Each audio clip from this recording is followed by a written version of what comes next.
Hello again from Geneva, and apologies for the delay. We have our guests today, Dr. Mike Ryan, Executive Director of WHO Health Emergencies Program, and for the first time on the panel we have Dr. Oliver Morgan, Director of Health Emergency Information and Risk Assessment here at WHO. As always, we will have an audio file immediately available after the briefing, and transcript will be available tomorrow in the morning.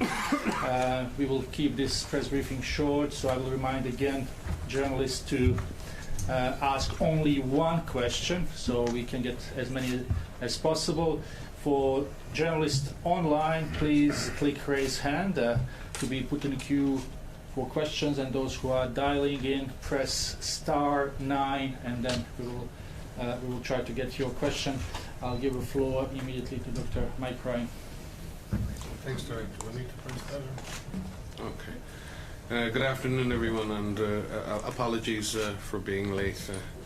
And apologies too from Dr. Tedros. He's just about to, I think, land in the Democratic Republic of Congo, where he's following up on important Ebola matters and meeting with President Tshisekedi and many others to look at the future post-Ebola of the health system in Congo. I'm sure you'll understand how important a task and a mission that is, given the last year and a half in Congo and the ongoing struggles in that country to deliver effective health care and reduce suffering and mortality from infectious diseases. Let me start by updating you on the latest numbers. In the last 24 hours, China has reported 1,820 laboratory confirmed cases, bringing the total cases to 46,550. In addition, China reported 13,332 clinically confirmed cases in Hubei province. And crucially, we understand that most of these cases relate to a period going back over days and weeks, and are retrospectively reported as cases since sometimes back to the beginning of the outbreak itself. So this increase that you've all seen in the last 24 hours is largely in part down to a change in how cases are being diagnosed and reported. So in other words, in Hubei province only, a trained medical professional can now classify a suspected case of COVID-19 as a clinically confirmed case on the basis of chest imaging, rather than having to have a laboratory confirmation. This allows clinicians to move and report cases more quickly, not having to wait for lab confirmation, ensuring that people get to clinical care more quickly, and also allows public health responses in terms of contact tracing and other important public health measures to be initiated. As you've noticed with suspect cases, there have been some backlogs in testing, and this is also going to help in ensuring that people get adequate care and that adequate public health measures can be taken. So we're not dealing from what we understand with a spike in cases of 14,000 on one day. To an extent, this is an artifact of the reporting, and we are working with our colleagues in China. Our team there are working very hard to see exactly how many days and weeks and how those numbers are spread out across those days and weeks. In the rest of China and the rest of the world, laboratory confirmation for reporting is still required. And WHO will continue to track both laboratory and clinically confirmed cases in Hubei province. As we've seen this spike in the number of cases reported in China, but this does not represent a significant change in the trajectory of the outbreak. Outside China, there are 447 cases from 24 other countries, and now 2 deaths. In addition to the death in the Philippines, there is now 1 more death in Japan. We have said consistently that we need to be cautious when drawing conclusions from daily reported numbers. I think we were having that discussion yesterday, and I think the numbers today speak to that. We need to be very careful when interpreting any extremes. be it in incubation periods, be it in daily numbers. We must take all numbers into account. We must look at all numbers seriously, but we also must try and interpret what those numbers mean and not react directly to the number itself. The number of countries reporting cases has still not changed, and outside the cases on the Diamond Princess cruise ship, we're not seeing a dramatic increase in transmission outside China. And that is the current picture. We're still saying to governments around the world that we still have an opportunity to prepare for the potential spread of the virus. Regarding the Diamond Princess cruise ship, which is currently quarantined in Yokohama, 218 passengers have tested positive for the virus, which does represent the largest cluster of COVID-19 cases outside China. This morning I briefed health ministers from the European Union, convened by Croatia, the presidency, about COVID-19, and our teams are working with government and other partners of the European Union to ensure that the latest information is disseminated, that preparations are made, and there's good coordination between ourselves and the European Union and our WHO regional office for Europe. And we very much welcome the strong support from the European Union in supporting countries with weaker health systems and ensuring that other countries have the investments and support needed to prepare for the arrival of the virus. In terms of the international mission, the advanced team and their Chinese counterparts have now finalised the scope of work and design of the mission, and we expect the rest of the international team to start arriving in China over the weekend. Thank you. Back to you, Terry. Thank you very much, Dr. Ryan. Just to repeat again for journalists dialing in, it's *9. For those online, click raise hand. And now we will open the floor for questions. One question per person, please. Okay, I go first to Mark. Mark, please. Yeah, Mark Webster, CGTN. Can you just press the button? Yeah, could I ask you first, given the spike in the number of fatalities, is there any sign that the profile of those who are dying is in any way changing? Is it predominantly still the elderly and those with underlying health conditions, or are you seeing any signs that the younger and the healthier are being hit? No, we're not seeing a significant shift in the pattern of mortality or severity, for that matter. This disease is still predominantly severe in those who are over 40, with the higher severity profile that increases actually with each decade after that, and predominantly too that severity is amongst men rather than women, and we haven't seen a significant shift. That profile is very much repeated in other areas outside Hubei, certainly in other provinces and administrative regions. Hong Kong has a very similar pattern of severity and age. Singapore has a very similar pattern. In fact, we're seeing quite a similar pattern around the world. So Oliver may wish to add. He's more in tune with the daily data. As Dr. Ryan said, we haven't seen any major changes yet. We're still obviously following up that closely. As we have a larger number of deaths, we might see a few more deaths in the younger age groups, but it's still predominantly in the older age groups, older 60, 70, 80 years old. Matthias, please, and sorry for yesterday. Thank you. Yang with Xinhua News Agency. There were 9 thematic areas at yesterday's forum. So which are the most pressing ones, and which research institutions are now doing what jobs exactly in this regard? We could have a whole press conference on that one. I think the thematic areas obviously range across. You've seen the areas, but the group really tried to focus in on what were the most urgent things, and in truly listening first of all and foremost to our frontline colleagues in China. What do you need most? What do you need in the front line? And frontline clinicians, frontline public health workers.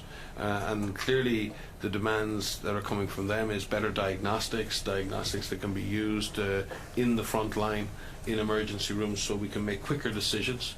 And certainly that's an immediate need.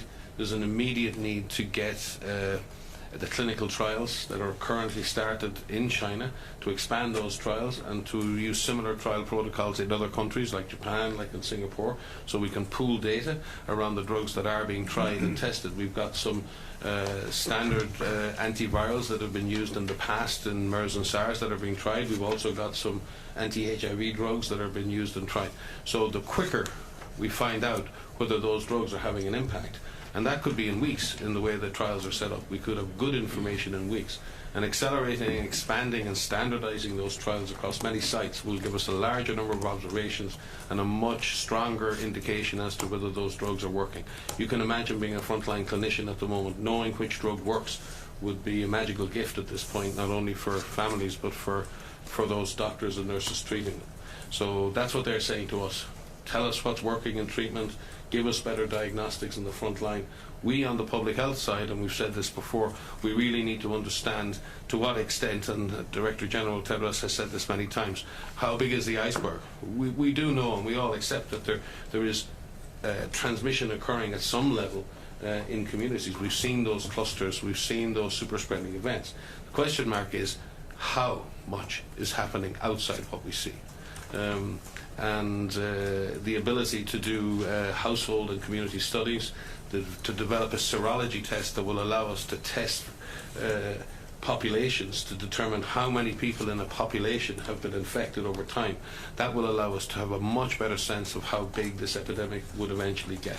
So we need serology testing in order to do that as well. So better population-based testing through serology, better point-of-care diagnostics to allow clinicians to make better choices, better data on what's working in therapeutics, and then obviously work on identifying the animal source. While identifying the source is not necessarily going to improve how we deal with this event per se, but if there is a source out there in the animal kingdom, we better identify it, because if we end this epidemic with all of the hard work, we don't want to be exposed to another one with the same virus. So understanding where the source is has become very important. It's operationally very important, and for the future it's very important. And then there are the bigger questions that need to be answered. Vaccines and new drugs, and they're going to take a lot longer to come on stream, but it doesn't mean we can wait. We have to make big decisions now around the best candidate vaccines, and they're going to require huge investments. Making a decision to advance a vaccine to phase 1, phase 2, phase 3 trials requires hundreds of millions of dollars to be invested, and we may have to invest in multiple candidates without any certainty that one of them will work. And they're big decisions, and they're not just made by the private sector. The state sector is going to have to get involved to stimulate and take some of the risk with the private sector to advance those potential candidates. So there are big policy decisions to come, and they need to be made early in order to drive the innovation. So there's an urgency. We could go on with the list. And we also need, and it may not seem like research in the scientific sense, but we also need to have better understanding on how communities are responding to this virus. What's working in terms of risk communication? What's scaring people in terms of misinformation? We need a vaccine against misinformation as well. And in that sense, we need a communications vaccine. We need to be able to communicate in a much more effective way. And there are lots of ideas within the plan for how we can advance social science and other research. And that's just as important as well. So I hope I haven't done some justice to this huge breadth of research that needs to be carried out. But it was a very exciting meeting. There's a huge commitment on behalf of global scientists to work together and in collaboration with our Chinese colleagues. And we trust now we know what to do. We need to get on and do it. Thank you very much. Let's take one more question from the room, then we will go to journalist online. Our colleague from NBC, please. If you just can introduce yourself. Yes. And press the It's green. It's green. It's green. in the case. Richard Engel from NBC News. You mentioned the iceberg analogy. An iceberg where 90% of it's below water. So the question is, do we have any sense of how big this iceberg is?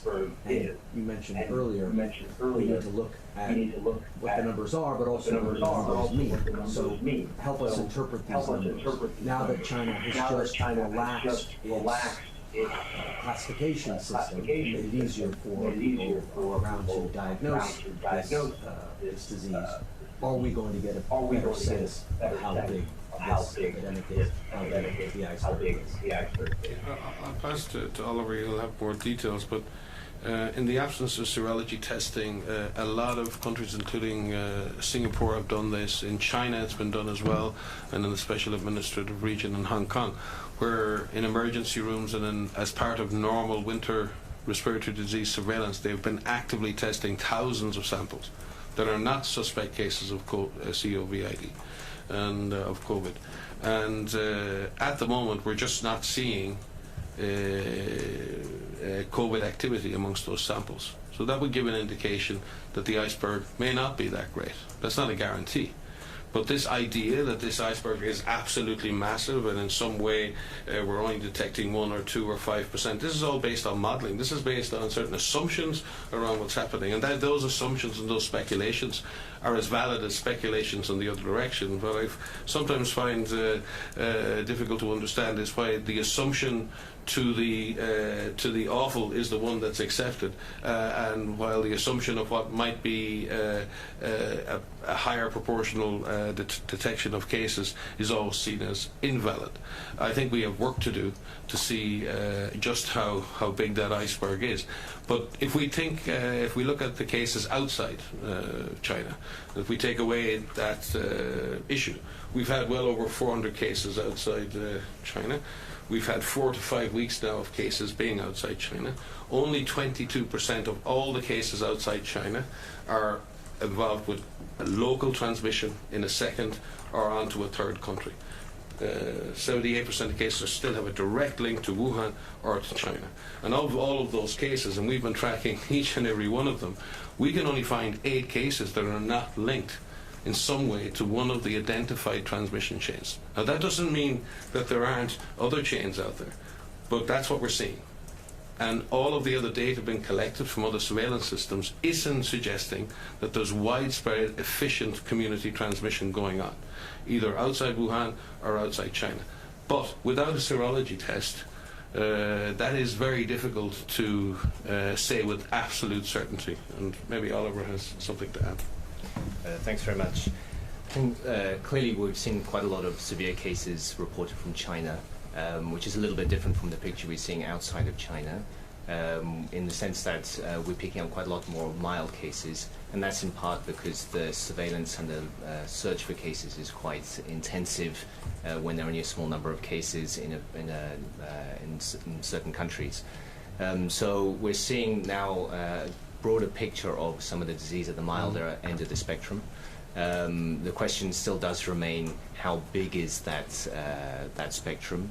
And it's in fact one of the questions that was highlighted as priority in the research and development meeting yesterday and the day before, was to really determine that. So until we have much better insight into how big is that spectrum and how many cases are on the milder end versus the severe end, then we won't really be able to fully answer that. But it's an area of focus that I think in the next 2 or 3 months we'll be focusing on quite intensively. And I'm not trying to add another one, just to put a finer point on the question I was asking. So overnight, China is counted by 13,000 plus after this new counting system. Do you expect that to continue? Do you expect tomorrow we're going to have 13,000 more? And after that, or do you think they will drop the ones they report? So these, to our understanding, these are not 13,000 new cases being added. These are a reclassification of suspect cases waiting for testing, but now have been defined as confirmed on their clinical basis alone. So we don't anticipate that there'll be another similar rises day in, day out. But we do anticipate that we'll have now both laboratory confirmed and clinically confirmed cases reported from Hubei. And this is just to reiterate that this is specifically for Hubei province, not for all of China. For the rest of China, the surveillance case definitions continue as previously, as they have been previous. And just to say, China is the only country systematically reporting suspect and confirmed cases to the World Health Organization.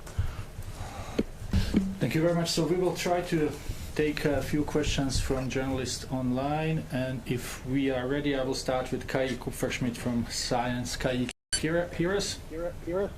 Yes, thanks for letting me question.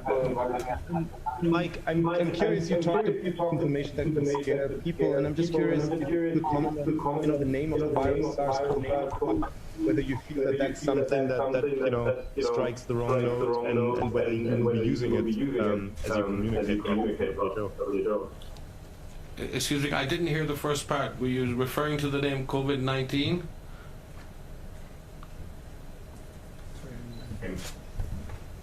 Can you repeat the question, please? Sorry, I was asking about the virus name SARS-CoV-2. Thank you. Yeah, the naming process for the virus is not done by WHO. The virus is named according to its phylogenetic links with other viruses, and it's a technical name that I suppose people in labs are very comfortable with, because they can associate one virus with another virus with another. It's a cataloguing and system of relating viruses to one another. It's not about relating the virus to the world. We're trying to relate the virus to the world, the experience that people have with the virus, coronavirus disease. And I think that's clear, and it's happening in 2019. So I don't think there's any inconsistency. The taxonomy is there to name a virus for virologists, and the name we have is to name a virus for us and people who are dealing with this in communities around the world. Thank you very much. Let's try Anne Gallant. Anne, can you hear us?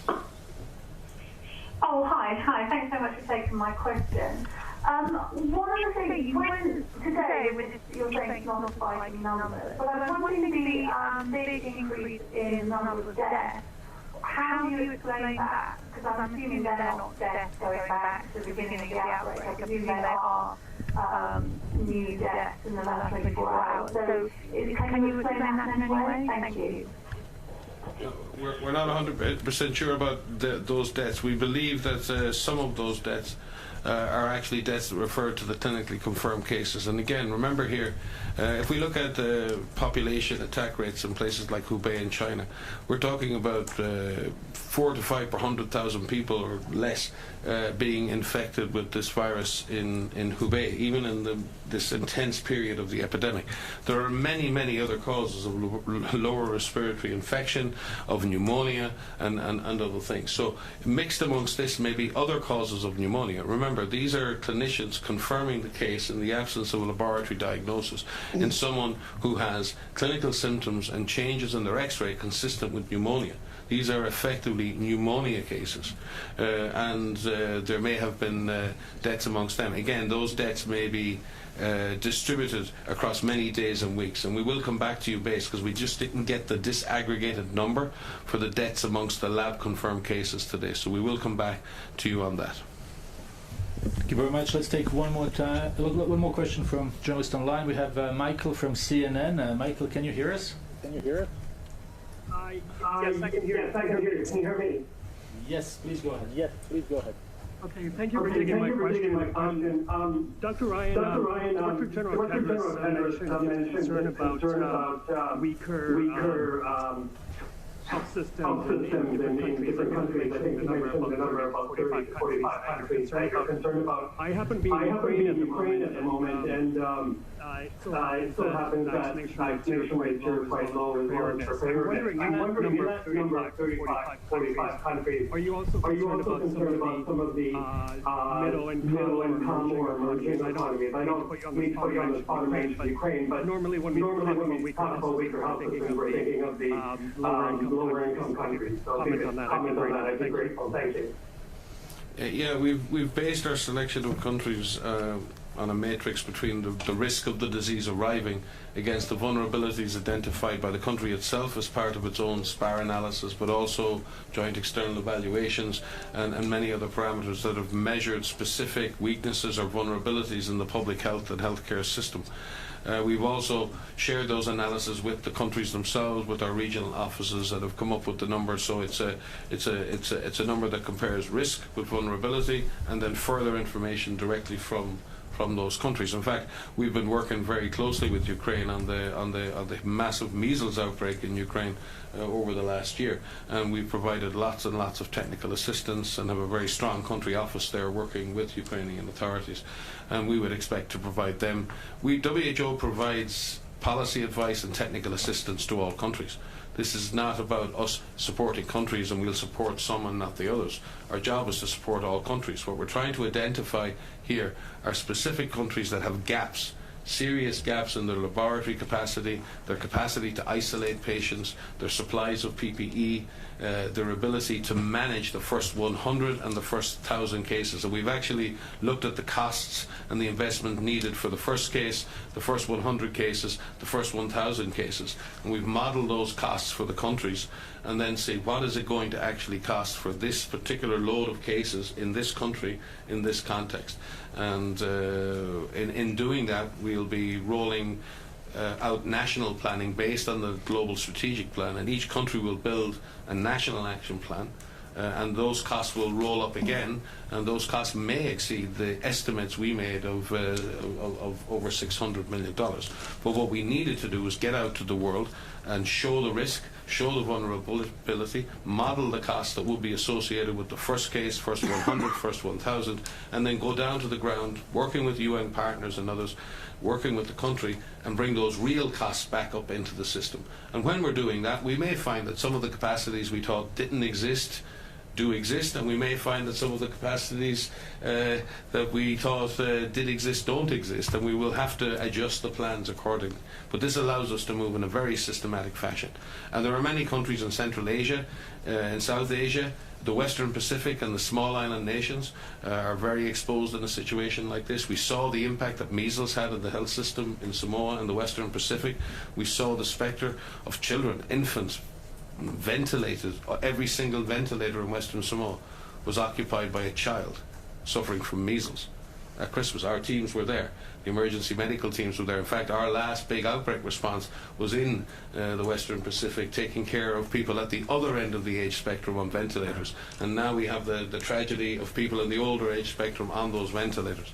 So we have to get systems ready, and we have to prepare countries for the arrival of this disease.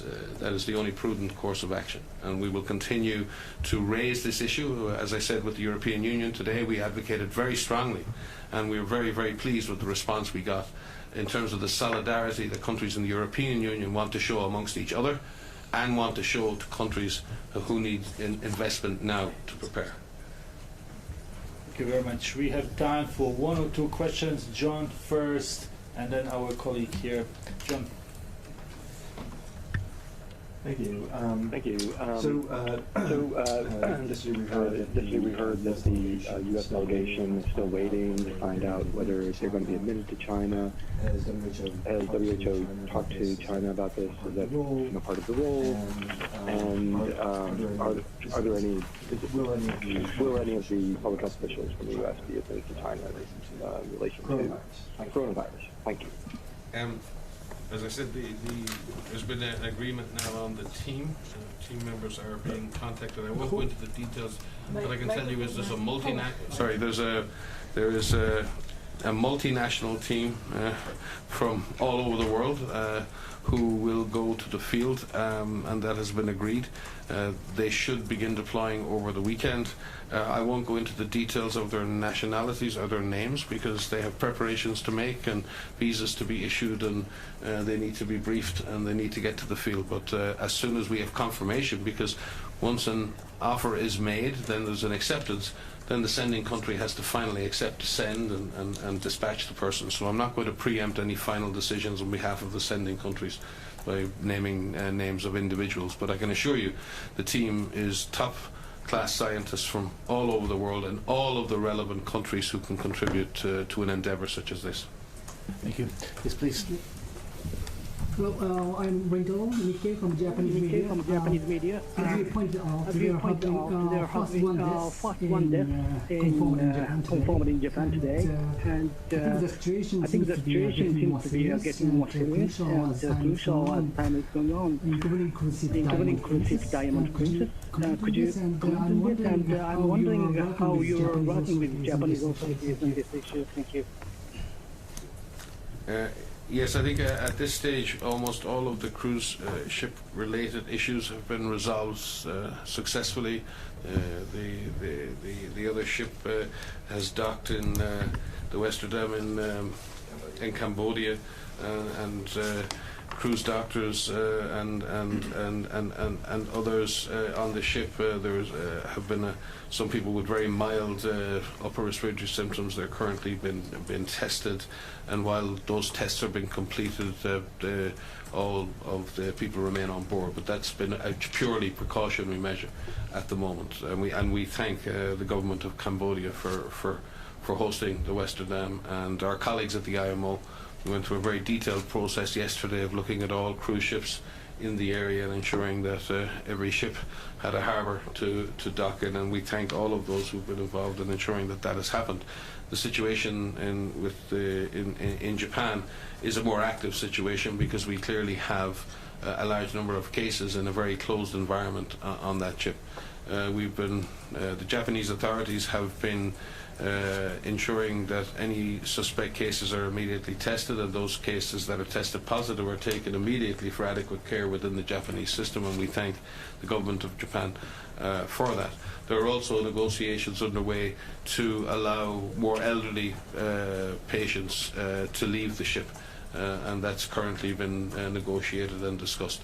It's a difficult thing for anybody to live in a closed environment like that. It's particularly difficult for an elderly person to do so. So again, I won't go into the details, but we are working with Japan to try and get the most needy passengers off the ship, and we will have to work with Japan in the coming days to see if better and more appropriate arrangements can be made for the life support to the other people on that ship, and I'm sure we can come to a proper arrangement in order to take care of the welfare of people on the ship.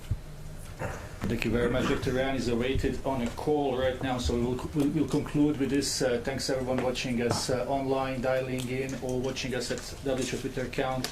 Audio file will be sent in coming minutes, and we will have a transcript for our next media briefing. We will inform you tomorrow morning. Thanks everyone, and have a nice day. You are muted. Thank you. That's what they do to me, you know? Just turn me on for the press conferences. They just mute me.